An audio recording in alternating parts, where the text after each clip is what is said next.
Days before I started my new job, the company canceled my offer with no explanation. I later found out my sister had sent false emails to HR claiming I had criminal issues, all to teach me humility.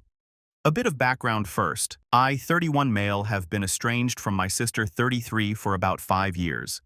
We had a massive fallout over something I still can't fully wrap my head around, but it boils down to her actions that completely upended my life.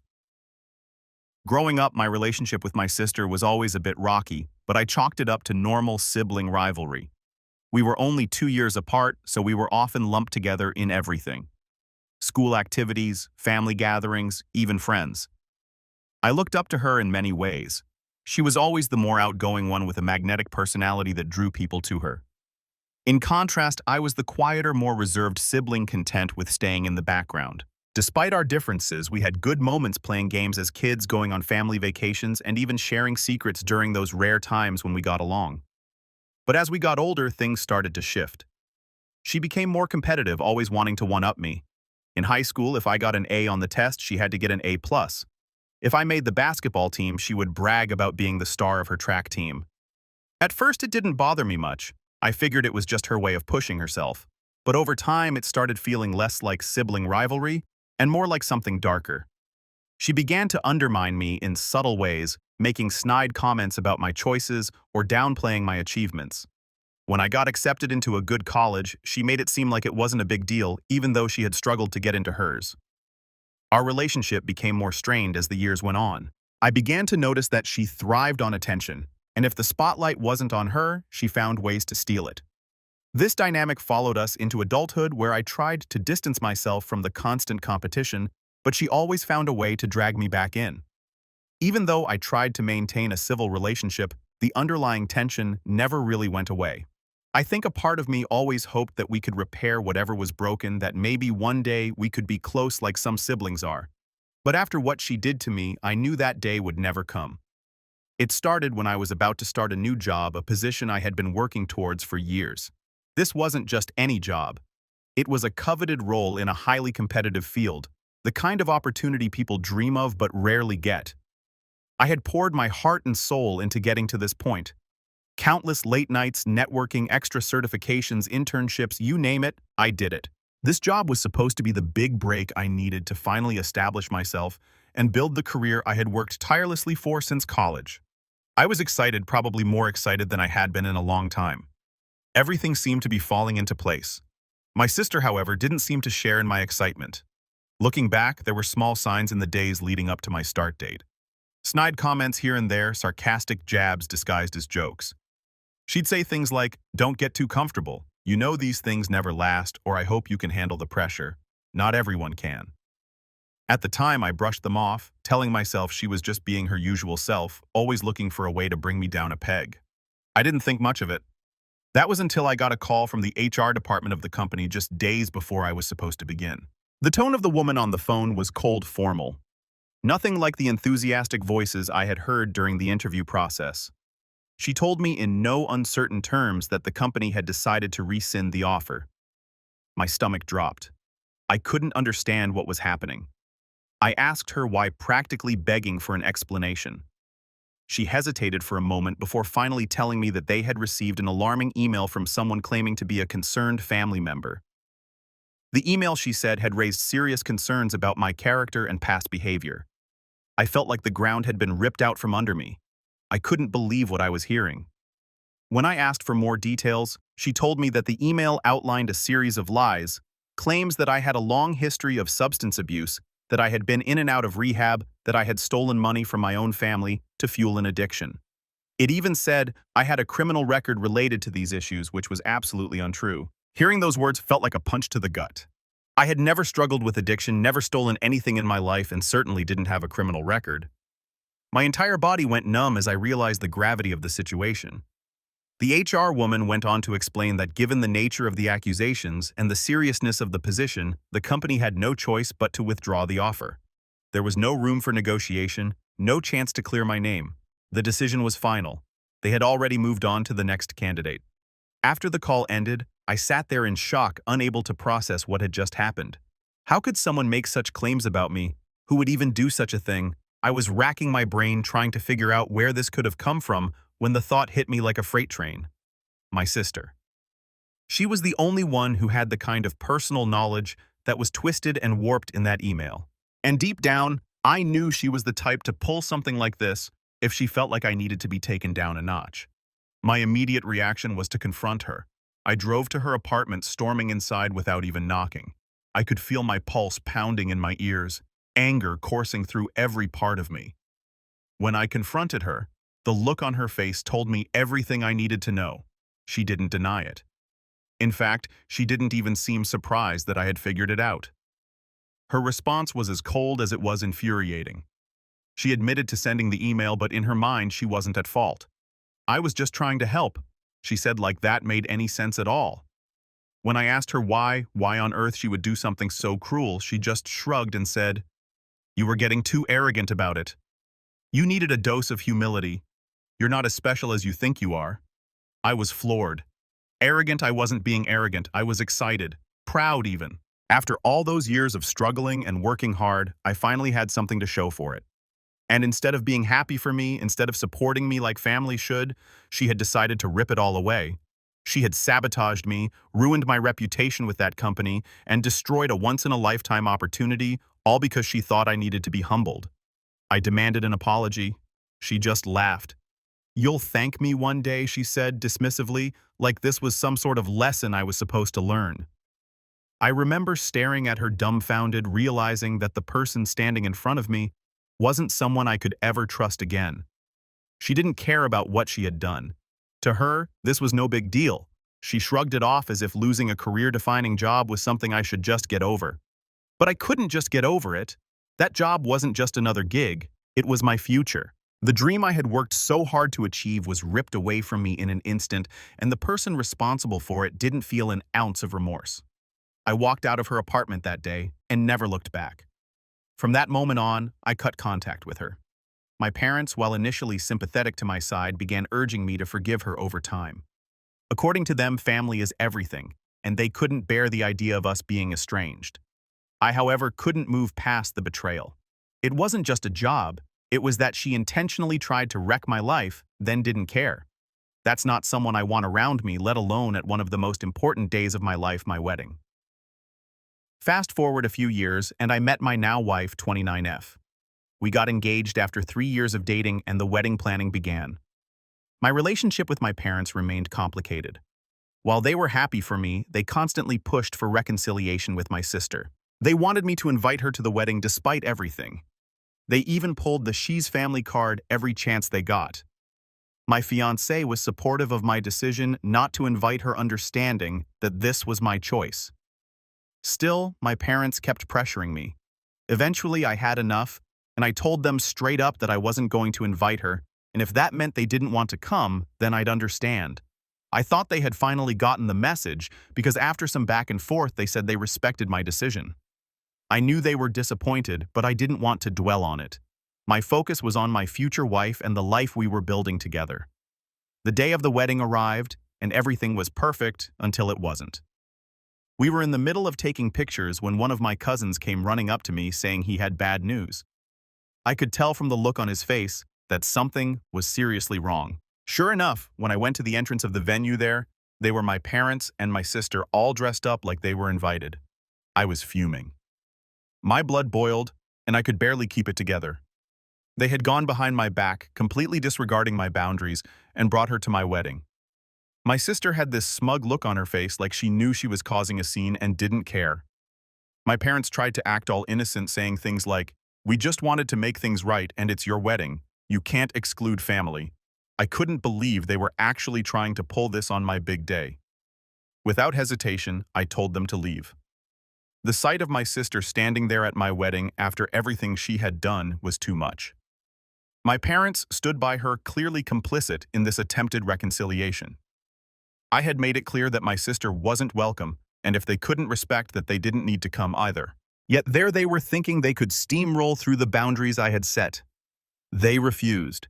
My sister began making a scene, her voice escalating as she accused me of being dramatic, clinging to a grudge, and overreacting to something she considered insignificant.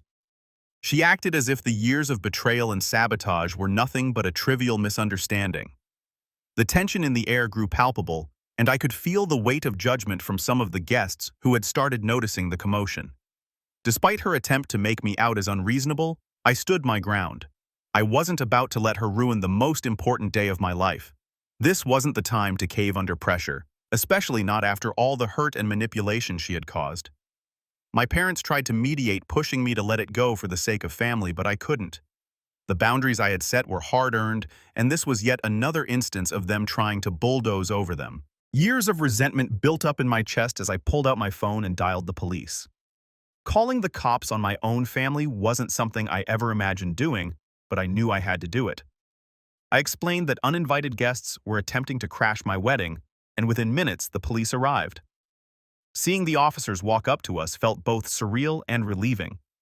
My wedding had already been tainted by this confrontation, but at least now it could be handled. I had expected this to be a brief, awkward exchange, something the officers could smooth over quickly so I could move on with my day. They approached with calm professionalism and asked my parents and sister to leave. My parents were reluctant, but seemed to understand the seriousness of the situation. My sister, however, was a different story. Instead of complying, she dug her heels in, arguing with the officers and refusing to leave. The volume of her voice rose, and she began making a spectacle of herself. Her refusal to comply only escalated the situation, drawing even more unwanted attention from my guests. At that point, things took an unexpected turn. One of the officers, after speaking into his radio, approached my sister with a more serious demeanor. It wasn't just about her refusing to leave anymore. When they asked her for identification, I could sense something had shifted. There was a long pause as they ran her information, and the tension in the air thickened. As it turned out, my sister had an outstanding warrant for her arrest.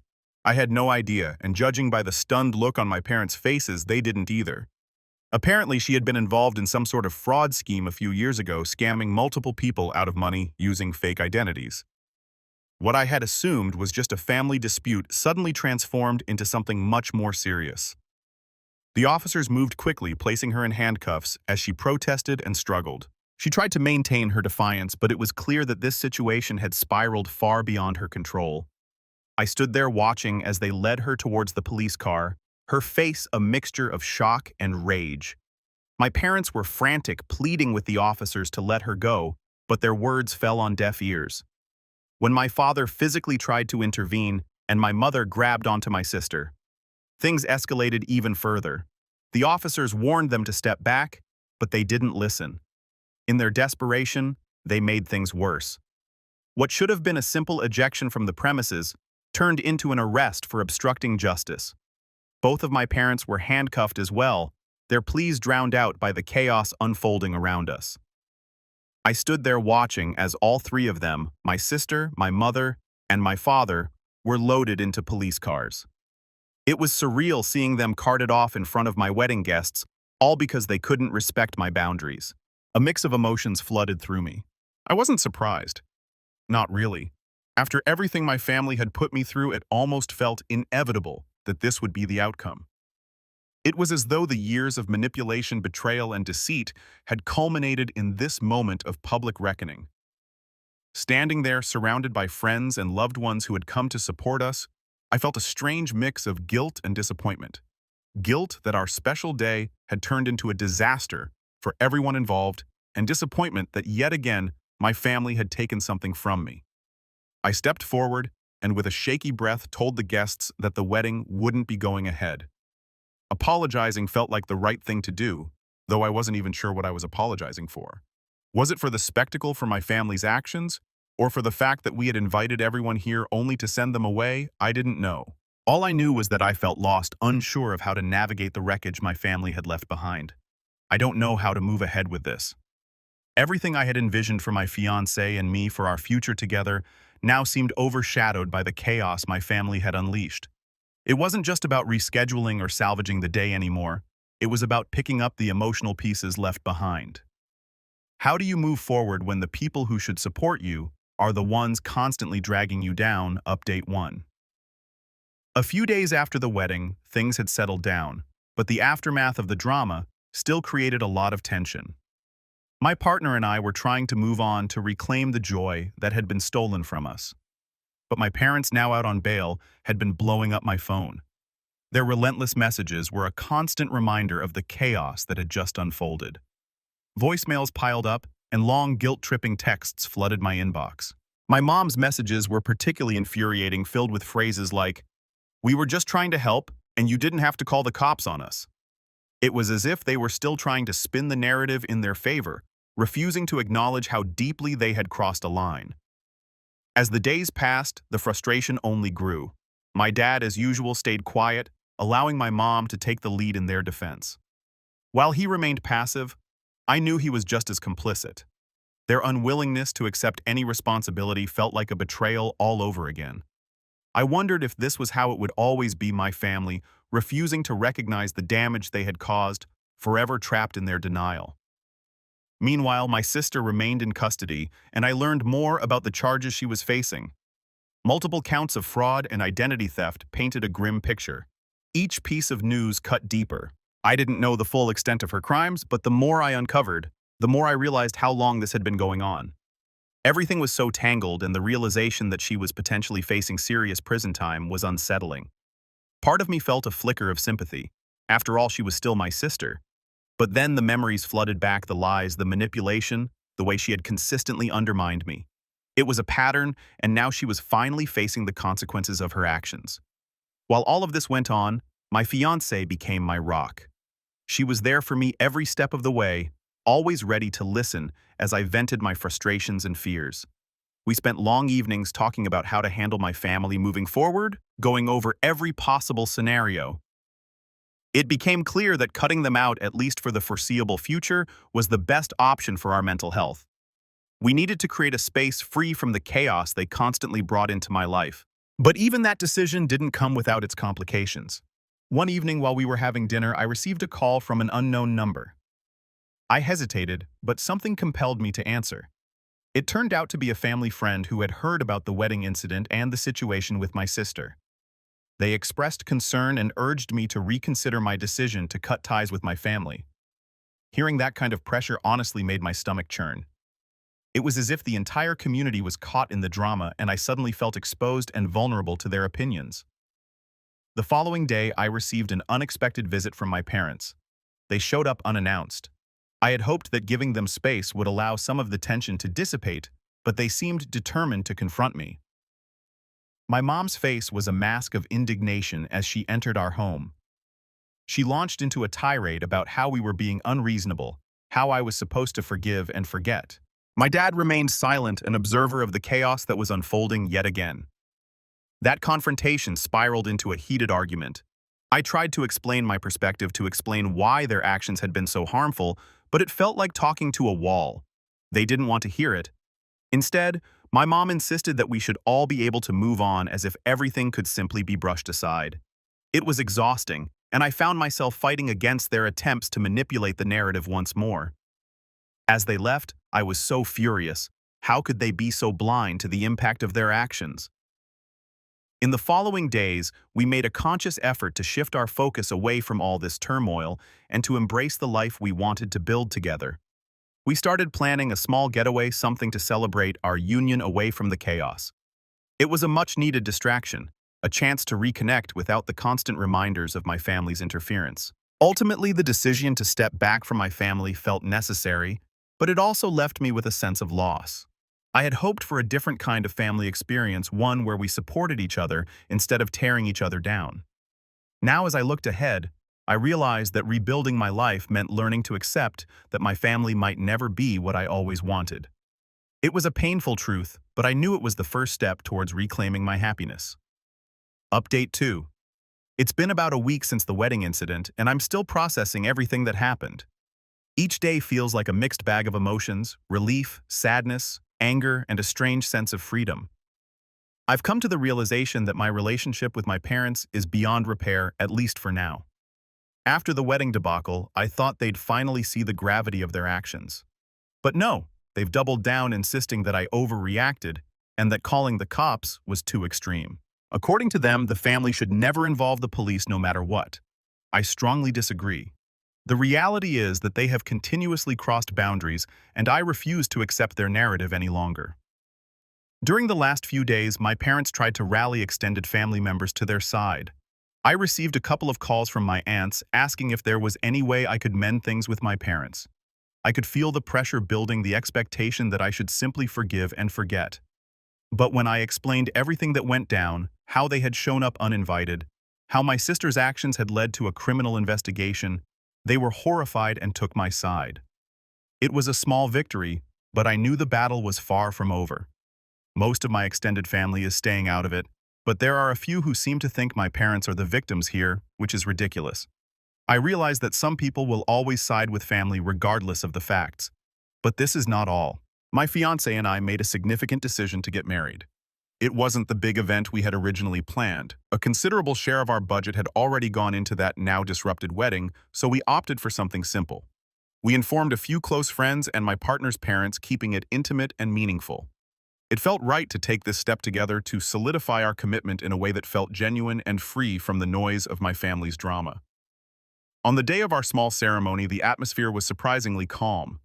The sun was shining, casting a warm glow over the garden where we exchanged our vows. It felt surreal standing there with my partner, the world around us fading into a blissful haze. I could see the joy in their eyes, and for that moment, nothing else mattered. We promised each other love, support, and understanding, vowing to face whatever challenges lay ahead together. It was a beautiful reminder that despite the chaos we had each other. However, the day wasn't without its complications. Just as we were wrapping up the ceremony, I received a message from one of my aunts. It turned out my parents were actively spreading rumors about us, painting a picture of me as the villain in the situation. They claimed that I had cut them off without reason and that I was ungrateful for everything they had done for me. The news hit me hard, but my wife reassured me that we were creating our own family, now one built on respect and love, not manipulation and guilt. As the days went by, we settled into married life, enjoying the little things, cooking together, watching movies, and dreaming about our future. But the specter of my family still loomed large. I was constantly bombarded with messages from my parents trying to guilt-trip me into seeing them. They even suggested my decision to marry without them was a betrayal, further proving their unwillingness to understand the damage they had caused. In the midst of this, I kept hearing updates about my sister. Her case was progressing, and from what I gathered, the evidence against her was pretty damning. It was heartbreaking to hear the details. She had manipulated so many people, leaving a trail of hurt in her wake. The reality of her situation weighed heavy on my mind.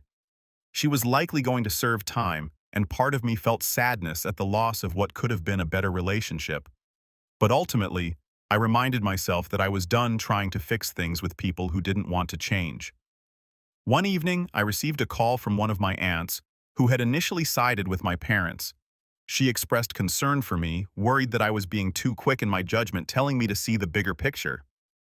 I appreciated her concern, but it only reaffirmed my decision to distance myself. I explained how important it was for my mental health to prioritize my own happiness and to stop allowing my family's toxicity to dictate my life. I hung up feeling empowered, knowing I was choosing a better path for myself. As we moved forward in our new life as a married couple, I began to realize that while my family's actions were painful, they had also provided a clarity I hadn't had before. I was learning the importance of boundaries, the necessity of self-preservation, and the value of surrounding myself with people who truly supported me. My partner was my anchor through all of this, reminding me that we had a bright future ahead, one that didn't include the chaos of my past. Life was starting to feel more hopeful, but I knew I had to stay vigilant. The path to healing would be long, and while I may not have answers for everything, I was committed to carving out a space where I could thrive far from the shadows of my family's dysfunction. Update 3. It's been a few more days, and I think I'm finally ready to move on from this whole mess. My wife and I are focusing on our future together, and we've started planning a small getaway as our honeymoon to decompress after all the wedding drama. It feels good to have something positive to look forward to. I'm still getting occasional messages from my parents, but I stopped responding for a while. They made their choice, and I made mine. My sister's legal troubles are ongoing, and it looks like she'll be facing a significant amount of prison time. It's a strange feeling knowing that a member of my family is going to jail. But at the same time, I can't say I'm surprised. She's been walking a dangerous path for years, and this was bound to happen eventually. With all this weighing on me, I decided to have one final meeting with my parents. I didn't expect them to suddenly understand my side, but I wanted them to know that I was starting a new life. When we met, I could tell they were exhausted by the whole mess. My sister's mistakes had clearly taken a toll on them as well. They looked worn out, and it felt like they were carrying a heavy burden. We sat down in a quiet cafe, and I tried to explain my feelings. I talked about how their actions hurt me, how I couldn't keep living in that chaos. They didn't say much at first, just looked at me with tired eyes. I saw a hint of regret on their faces, but I knew they wouldn't fully admit it. They still held on to their beliefs about family, but I felt like we were all stuck in a loop, unable to break free. After a while, my mom spoke up, saying she wished things could go back to normal. I realized then that their idea of normal was very different from mine. I wanted a healthy relationship, one built on trust and respect, and I could see they were still stuck in their ways. As I left that meeting, I felt a mix of emotions. It was sad to see them in such a state, but I also felt a sense of relief. I had tried to reach out, and now I was ready to let go. In the end, I've learned that family isn't just about blood. It's about trust, respect, and love. My parents and sister violated all those things, and while it's painful to cut ties, I know it's the right thing to do. My wife and I are building our own family now, one based on mutual respect and understanding, and that's all that matters. We're excited for our future together, free from the chaos of my past.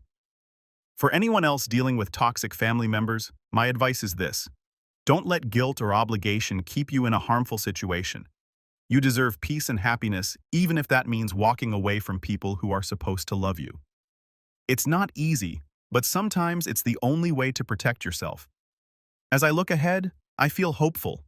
We're starting fresh, and for the first time in a long while, I can see a bright future waiting for us.